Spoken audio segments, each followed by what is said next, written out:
Petualangan Tukik yang ditulis oleh Kak Rizky Dwi. Selamat mendengarkan.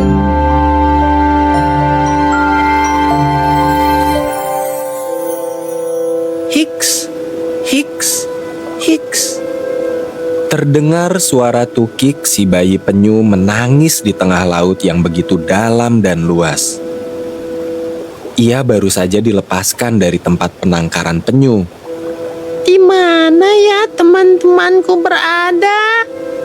Tukik berenang ke sana kemari tanpa kenal lelah, meski sesekali ia menangis dalam kesendirian. Di tengah perjalanan, Tukik bertemu dengan sepasang kuda laut. Permisi Pak, Bu. Apakah kalian melihat teman-temanku? Tanya Tukik dengan sopan. Maaf, kami tidak melihatnya, jawab sepasang kuda laut. Mereka merasa kasihan kepada Tukik yang terlihat begitu lelah dan sedih. Mereka pun mempersilahkan Tukik untuk beristirahat di rumah mereka. Sepasang kuda laut itu melakukan beberapa pertunjukan untuk menghibur Tukik. Mereka mendorong tubuhnya ke depan dengan bantuan tenaga dari getaran sirip mungil di punggung yang mampu bergetar hingga 35 kali per detik. Bahkan, mereka juga menunjukkan kemampuannya untuk mengubah corak tubuh sesuai dengan lingkungan sekitar.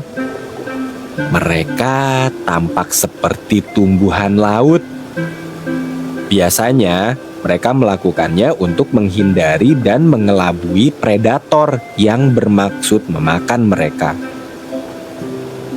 Wow, itu sangat menakjubkan Pak Kuda Laut. Puji Tukik. Tukik sangat senang dan merasa terhibur. Tiba-tiba ada kuda laut lain menghampiri dan saling memberi salam.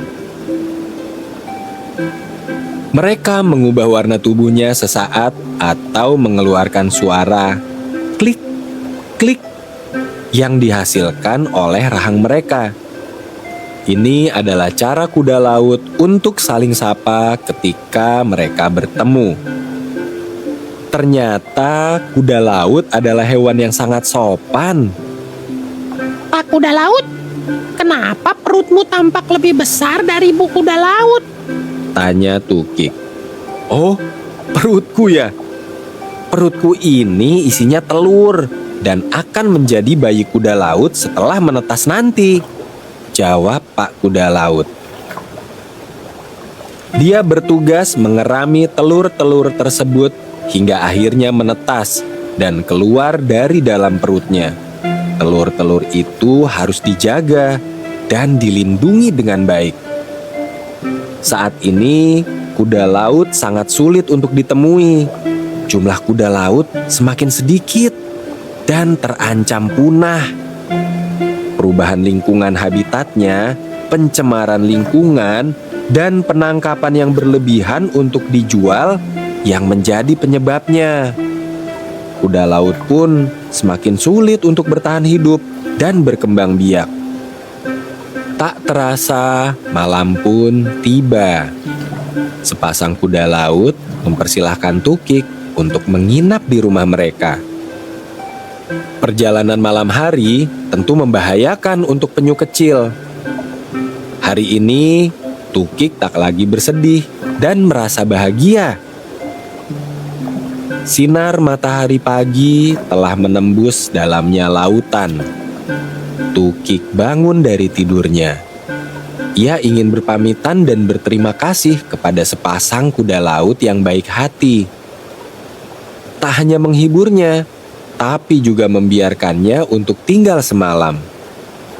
Tukik kembali melanjutkan petualangan mencari teman-temannya. Hap, nyam, nyam, nyam. Ini sangat lezat. Tukik melahap ubur-ubur makanan favoritnya. Ubur-ubur keempat dilahapnya, tapi terasa berbeda. Ternyata Tukik hampir menelan plastik bening yang menyerupai ubur-ubur. Sampah plastik sangat banyak ditemui di lautan, laut jadi tercemar.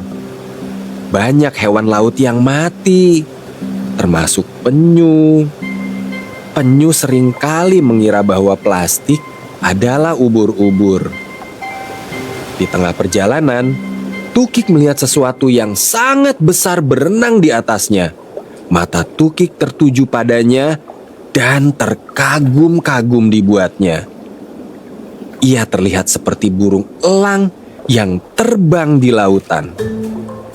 Apakah ada burung yang dapat berenang di laut? Tukik bertanya-tanya dalam hati, dan tanpa sadar terus mengikutinya. Hewan itu sadar ada yang mengikutinya dan berbalik ke arah Tukik. "Hai, halo, penyu kecil." Iya Pak, halo. Apakah Bapak juga seekor ikan? Kenapa Bapak seperti memiliki sayap? Tanya Tukik penasaran. "Hohoho, aku juga termasuk jenis ikan. Aku biasa dipanggil ikan pari manta." Rasa penasaran Tukik akhirnya terjawab. Tubuh pari manta sangat besar, mencapai 7 meter. Memiliki sirip dada berbentuk segitiga, sirip kepala berbentuk tanduk, dan mulut besar yang menghadap ke depan. Makanan utamanya plankton. Pari manta bisa melompat keluar dari air. Tubuhnya yang besar menarik perhatian saat sedang melakukan lompatan. Pari manta dan Tukik terus berbincang dengan asik.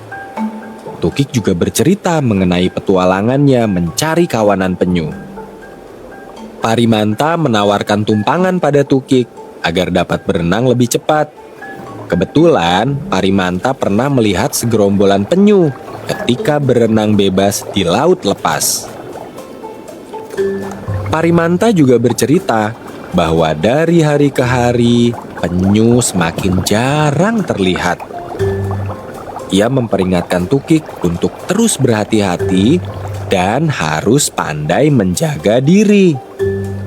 Banyak manusia yang melakukan pemburuan penyu untuk mengambil karapas dan memakan daging serta telurnya.